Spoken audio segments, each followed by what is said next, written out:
The moment Miriam announced Cole as the new regional lead, something inside me went completely still.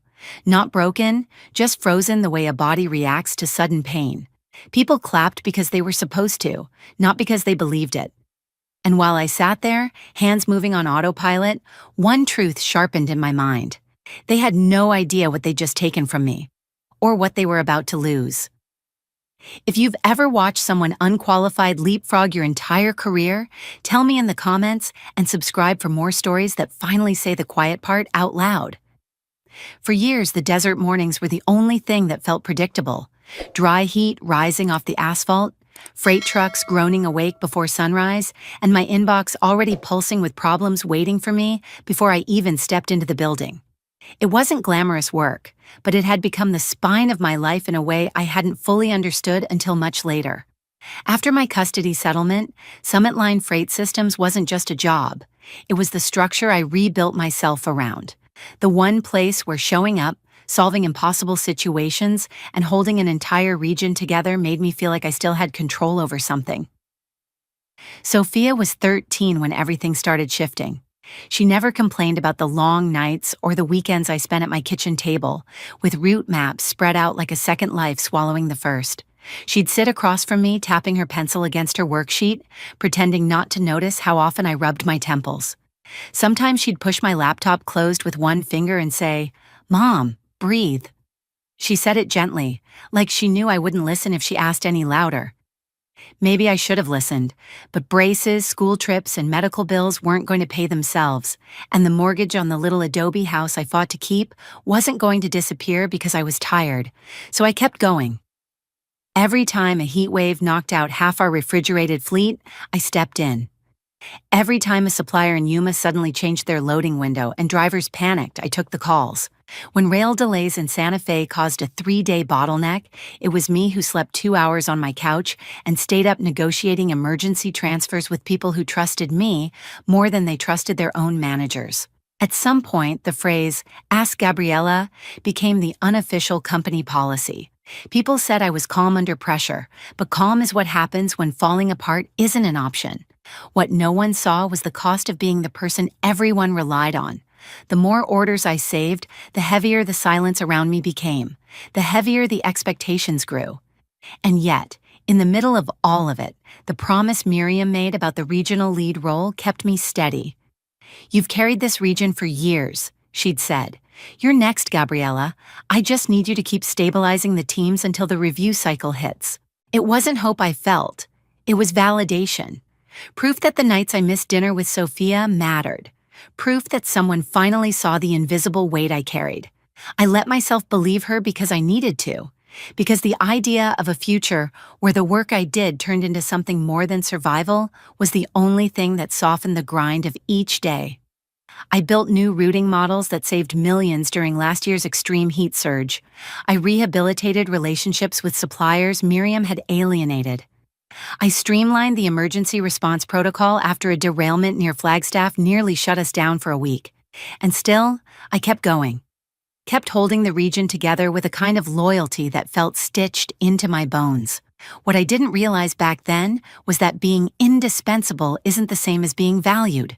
And the day that truth finally revealed itself, everything I'd built, everything I thought I could count on, shifted beneath me in a single breath.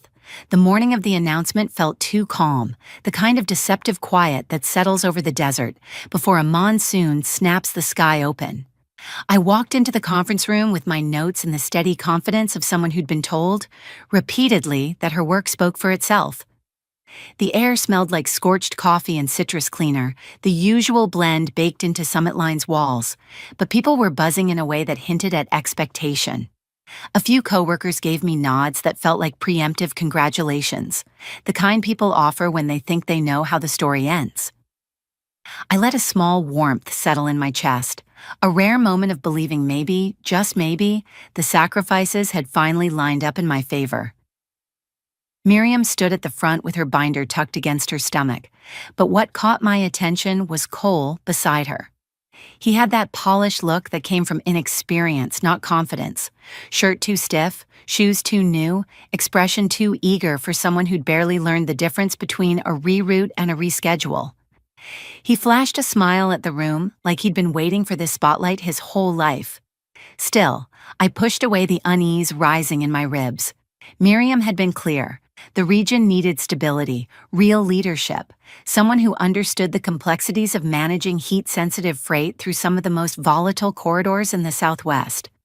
Someone like me. She cleared her throat and launched into her practice speech about growth, evolution, and positioning Summit Line for the future.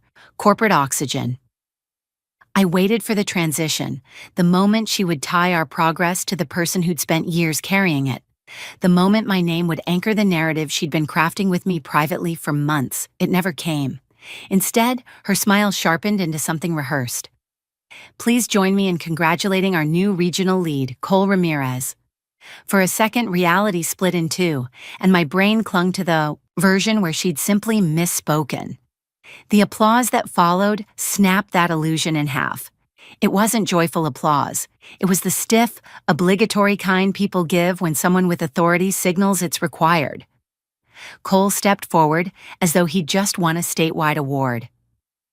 He lifted his hand in a small wave, trying to look humble but radiating the triumph of someone who had never once questioned whether doors should open for him. Heat flooded my chest and crawled up my neck, but I didn't move. I didn't blink. I clapped slowly because anything else would have revealed the truth unraveling inside me. Miriam turned toward me with an expression that tried to mimic sincerity. I want to acknowledge Gabriella, she said. She's been invaluable in helping Cole understand our operations, a true team player. That line, that insult wrapped in gratitude, helping Cole understand operations? I had walked him through one simple scenario, a basic route adjustment, and he'd spent most of that conversation asking whether our refrigerated carriers used cool branding. He couldn't distinguish supplier dependencies from carrier capacities, and now here he stood, adjusting his blazer like he'd earned something sacred. People shifted, eyes flicking toward me, some curious, some sympathetic, others pretending not to look at all. I held my expression steady, the professional smile women learn to master long before they should ever need it. After the meeting dissolved, people formed a line to congratulate Cole. Chairs scraped, conversations rose, and I stayed seated long enough to let the tide of bodies move ahead of me. I stood only when I was sure my legs wouldn't betray the betrayal tightening inside my ribs. Cole intercepted me near the door with the kind of oblivious enthusiasm that made everything worse. Hey, Gabriella, I'm gonna need your help getting settled into the role. Mom says you're pretty much the backbone of the department. Pretty much? The backbone. As if that wasn't the very reason I should have been standing where he was. His words weren't malicious, just naive. He had no idea what had just been taken from me, no understanding of what he was stepping into. And while I stood there, breathing through the dull roar in my ears, a quiet shift happened inside me. Not a crack, not a collapse, something colder, sharper, something that felt like clarity. They thought this was just a reshuffling. They thought I'd swallow the humiliation and keep the region alive under someone who didn't even know how to read a routing alert. But what they didn't understand, not yet, was that they had just placed everything on the shoulders of someone who had no idea how much weight there really was, and they had pushed aside the one person who had carried it all without letting anything break. The day after the announcement, the office felt suspended in a strange, brittle quiet, like everyone was waiting to see whether I'd crack or pretend nothing had happened. I moved through the hallways with my usual rhythm, answering questions, clearing small fires, keeping things moving because the alternative, letting myself think, felt too raw. By early evening, the building had emptied out, leaving only the low hum of vending machines and the distant vibration of trucks pulling out from the south lot. I stayed behind to finish a vendor discrepancy Cole had ignored earlier, letting the numbers silence the noise inside me. When I finally stepped out to refill my water, I passed Miriam's office. Her door was cracked open just enough for voices to slip into the hallway. I wasn't planning to listen, but something in her tone, tight, strained, made my feet stop before my mind caught up. He'll adjust, she was saying. He has the degree. He just needs time to grow into the role. A man responded, voice muted with concern. Miriam, the board already wants to know why Gabriella was bypassed. She practically kept this region from collapsing during last year's heat surge. My pulse stilled. I didn't move, didn't breathe too loudly. I just stood there, rooted to the carpet. Miriam let out a soft, impatient sigh. She's dependable, she said, but she's not leadership material. She's good at the groundwork, not the big picture thinking. The words cut clean, almost surgical. Dependable, groundwork, not leadership. 7 years of salvaging failures, and she reduced it to grunt labor. Besides, she continued, Cole needs this. You know how badly the Tucson internship ended? He needs a win. A win. Not earned, not deserved, just handed over because he needed something to feel better about himself. The man hesitated. But this isn't a confidence booster, Miriam. He's managing a multi-state route system. He'll learn, she said quickly. Gabriella will keep things stable anyway. The air around me seemed to tilt. She won't complain. She can't afford to. Not with her custody payments and mortgage. She'll stay in line. That sentence lodged in me like a blade. Stay in line. As if my entire life could be boiled down to what she assumed I wouldn't dare risk. As if responsibility made me obedient instead of resilient. A hollow quiet expanded in my chest as she kept talking. If anything goes wrong, she'll fix it like she always does, and Cole will get the visibility he needs to move upward. Move upward, on my work, on my reputation, on the structure I built while he fumbled through onboarding. Eventually, she added, she'll settle into supporting him permanently. Permanently. A lifetime of doing the work while he received the credit. A lifetime of being the invisible scaffolding holding up a man who had never carried anything heavier than a presentation his mother edited for him. I felt my breath return in a slow, controlled exhale. No anger, no shock, just clarity. Cold, settling clarity that covered everything like frost. Their plan wasn't personal. It wasn't emotional. It was strategic in the most cowardly way. They assumed my stability made me compliant. They assumed fear would keep me quiet. They assumed I would keep carrying the region so Cole could stand in front of my work and call it leadership. I stepped back from the doorway carefully, making no sound. Each step down the hallway felt heavier, but also strangely precise, like I was finally moving with my eyes open for the first time in years. They didn't respect me. They didn't value me. They didn't even understand what I actually did. They just counted on me to keep everything from falling apart. But as I shut down my computer and gathered my things, a single undeniable truth rooted itself in me. They had underestimated the wrong person, and I was done letting them mistake my strength for obedience. Walking into the office that Friday felt strangely liberating, as if the decision forming inside me had already pulled me one step outside the life I'd been living for years. The usual urgency wasn't there.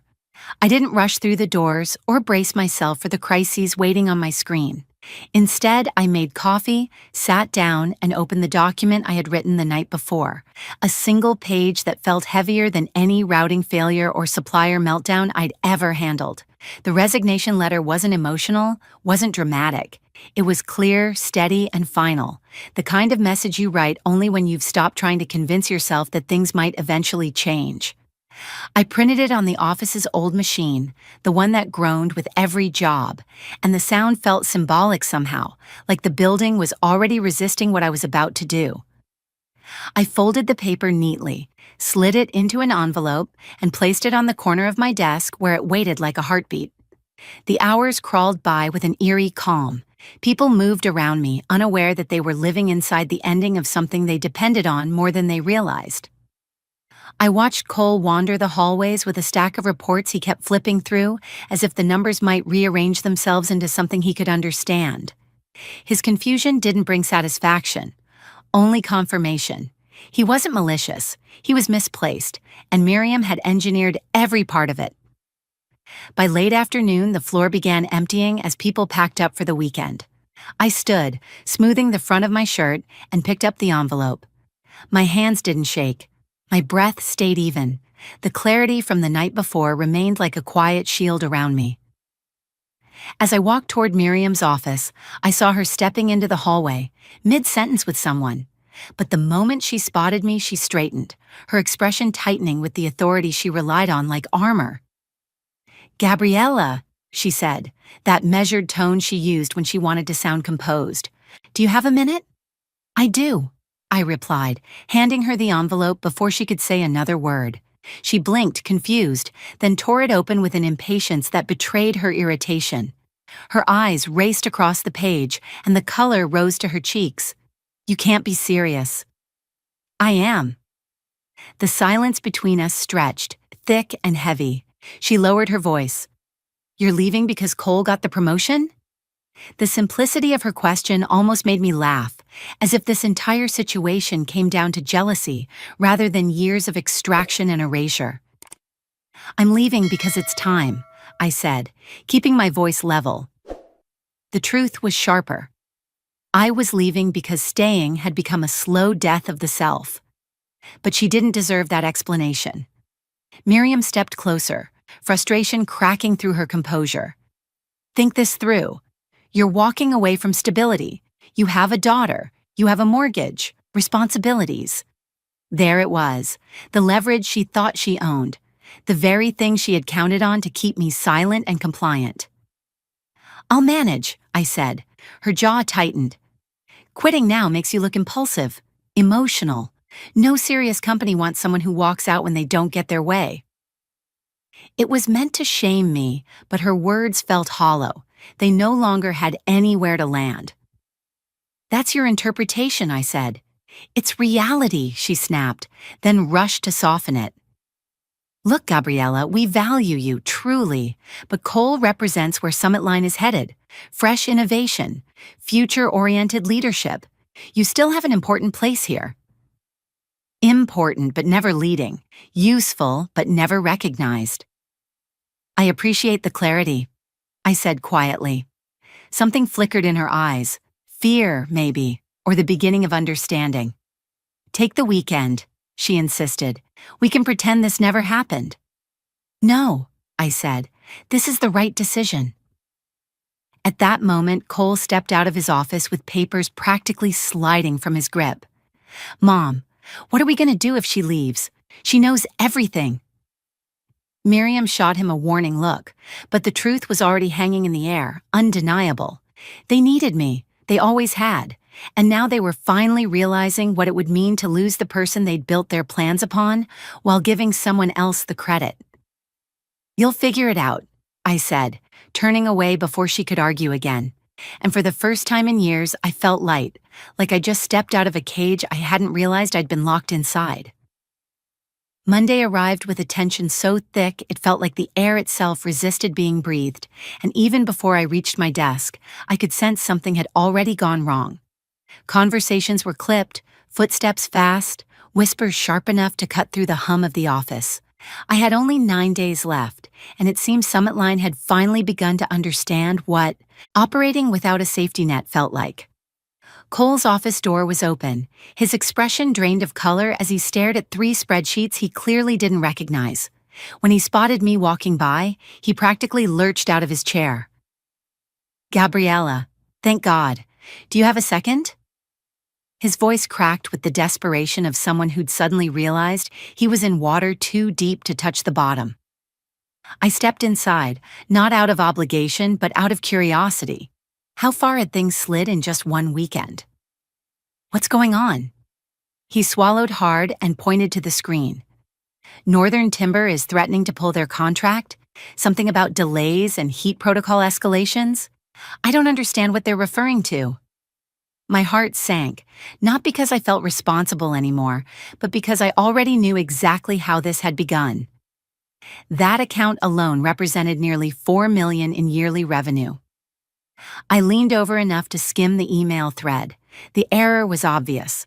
A supplier in Tucson had updated their loading times due to mechanical issues, and the automated routing shift Cole approved on Friday didn't account for the heat-sensitive buffer windows. The result? A 3-day delay, a full production freeze, and a furious client hours away from severing ties. "Did you review the exception flags before approving the change?" I asked. His eyes widened. "There were flags. The system didn't warn me." "It did," I said quietly. You just didn't know where to look. Panic rippled over his face. Can you please fix it? I no longer owed Summit Line miracles, but I wasn't willing to let an entire region collapse because someone else had handed him a title he wasn't ready for. So I walked him through the steps: how to stabilize immediate deliveries, who to call first, what language to use to de-escalate the client, how to negotiate temporary supply transfers to bridge the gap. He scribbled notes faster than he breathed. After 2 grueling hours, Northern Timber agreed not to terminate. Yet, by lunchtime, the entire floor buzzed with new issues. Mislabeled manifests from Copper Ridge, driver schedules thrown off in Mesa, penalties from a manufacturing plant in Las Cruces that received the wrong freight dimensions.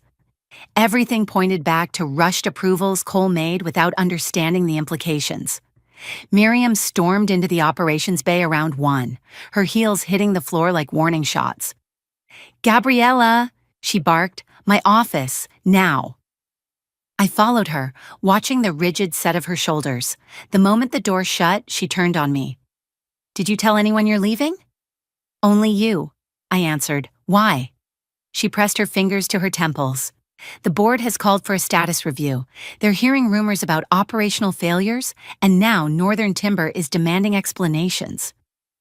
I didn't respond. She needed someone to blame, someone to absorb the fallout she'd created. "Gabriella," she said sharply, "be honest. Are you undermining Cole?" I almost laughed. The accusation wasn't surprising. It was easier to believe I had sabotaged him than admit she'd put her inexperienced son in a role he was unprepared for. "No," I said calmly. "Cole is overwhelmed, that's all." "He needs support," she snapped. "And I'm still here," I reminded her, "but only for 9 more days." Her breath hitched, a tiny, involuntary sound she tried to hide. "You can't leave now," she said, "not when everything is unstable." And there it was, the cracks in her certainty. She finally understood what she had gambled with when she chose optics over competence. "You'll manage," I said gently, echoing her own words back to her. This time, hearing them made her flinch. The rest of the week unfolded like a slow-motion implosion.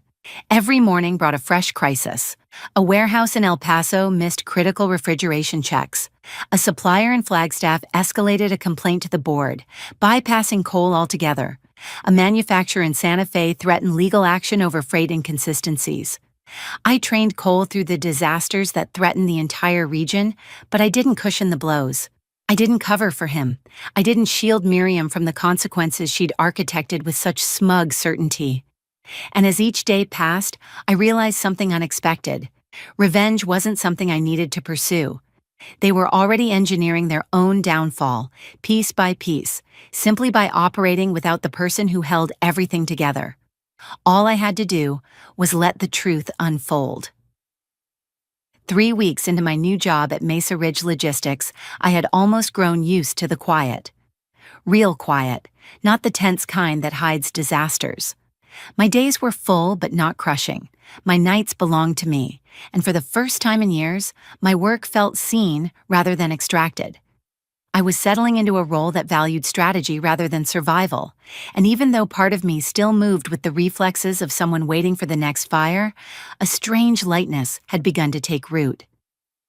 That's when the first call came. It was one of the warehouse supervisors from Summit Line, someone who'd spent years watching the leadership pretend they understood the systems the rest of us kept afloat. His voice carried a mix of disbelief and grim satisfaction. "Gabriella, you should see what's happening here."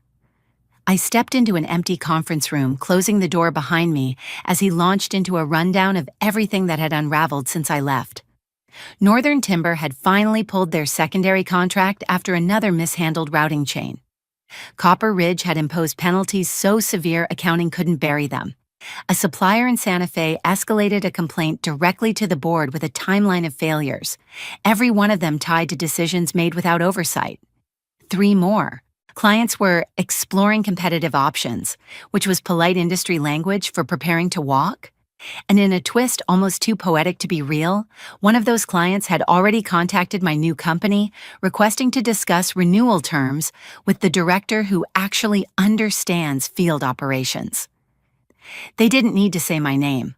I thanked him, hung up, and sat still for a long moment. I wasn't gloating. I wasn't even surprised. What I felt was something quieter. Relief. Relief that the truth had surfaced without me forcing it. Relief that the weight I had carried was finally visible for what it was. A week later, my manager slid a business magazine across my desk. "Thought you'd want to see this?" The headline stretched across the cover in bold letters. "Summit Line sinks amid nepotism and operational chaos." My chest tightened as I read. The article detailed a cascade of failures across the region: client departures, internal complaints, supply chain misalignments, leadership missteps. It quoted unnamed employees describing unqualified decision-making and a critical loss of institutional knowledge. They never used my name, but they didn't have to. Anyone in the industry could read between the lines. Cole had resigned after an increasingly challenging transition period. Miriam had been removed by the board pending review of irregularities in the promotion process. Those were sanitized phrases, polished for print, but the meaning was clear. Everything I overheard behind that half-closed door had finally come to light. That afternoon, as rain streaked across the desert horizon, my inbox filled with 2 new client inquiries, both from companies Summit Line had once held with an iron grip. They wanted me specifically. Not the department, not the company, me. Sitting in my car during break, I tried to summon the triumphant satisfaction revenge stories promise, but it didn't quite land. What settled in instead was certainty. The understanding that leaving had done more damage than staying ever could have. I hadn't destroyed anything. I had simply removed myself, and without the foundation they assumed I would always provide, everything they built collapsed exactly the way it was destined to.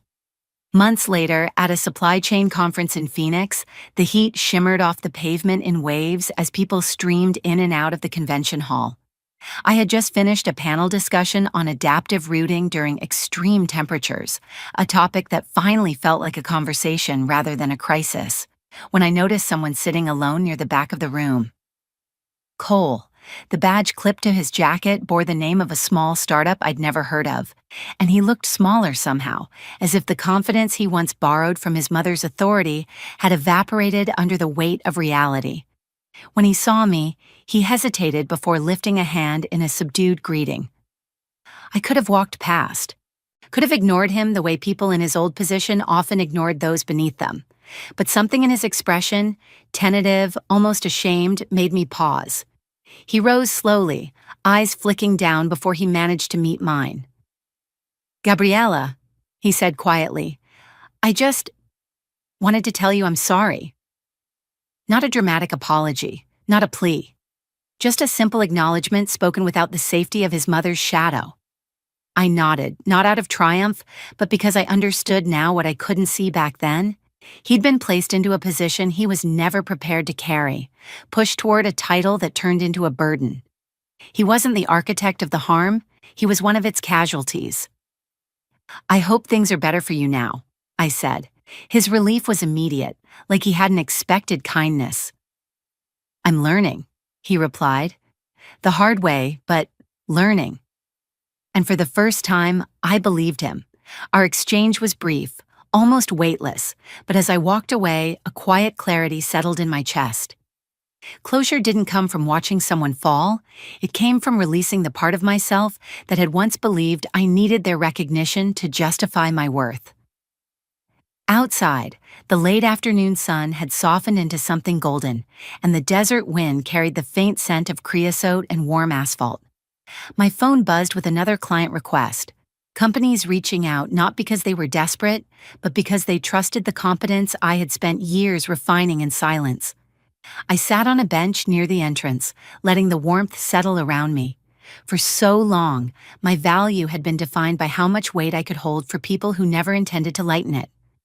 Leaving Summit Line had forced me to confront an uncomfortable truth. I had built an entire identity around being needed, but not around being valued.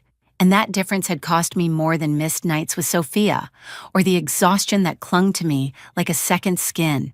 It had cost me the belief that I deserved something better. Now, watching the sky deepen into shades of orange and purple, I felt something I hadn't felt in years: control. Not the rigid kind built from overwork, but the grounded kind that grows when you finally decide your life won't be dictated by people who underestimate you. If a friend were sitting beside me, I'd tell her this: document everything, not out of fear, but out of respect for your own labor. Don't confuse loyalty with self-sacrifice. And never let someone convince you that your stability depends on staying silent.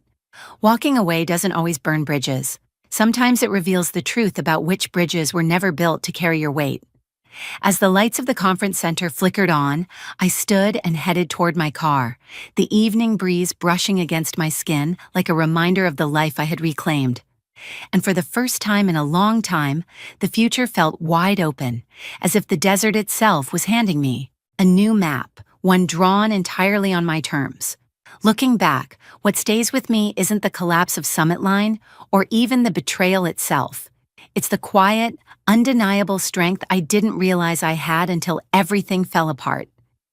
I spent years believing my worth depended on holding the whole region together, fixing every crisis before anyone noticed the cracks. I thought patience and loyalty would eventually be recognized, but the truth was simpler and harsher. They never saw the weight I carried because I carried it too well. And yet, when I walked away, the structure they'd balanced on my back crumbled almost instantly. That wasn't revenge. That was clarity. A reminder that quiet strength is still strength. And sometimes, the most powerful thing you can do is stop giving people the parts of yourself they've learned to take for granted. The moment I stepped out of that building, I felt something I hadn't felt in years: space. Space to breathe, to think, to reclaim the parts of myself I'd set aside in the name of being dependable. If I could sit across from a friend right now, coffee cooling between us, I'd tell her this: your preparation is not paranoia. Your documentation is not overkill. Your patience is not weakness. They are your leverage. They are the quiet tools that keep you grounded when everything around you starts to tilt. And when someone finally crosses a line you can't ignore, those tools help you walk away with your dignity intact. How to get started today. Write down the invisible work you do each week. See it clearly before you let others diminish it. Keep records of your decisions and contributions. Clarity protects you. Set one small boundary this week and honor it without apology. Notice who respects your limits and who only respects your output. Ask yourself where your skills are valued, not just used. What part of this story made you stop and think about your own workplace?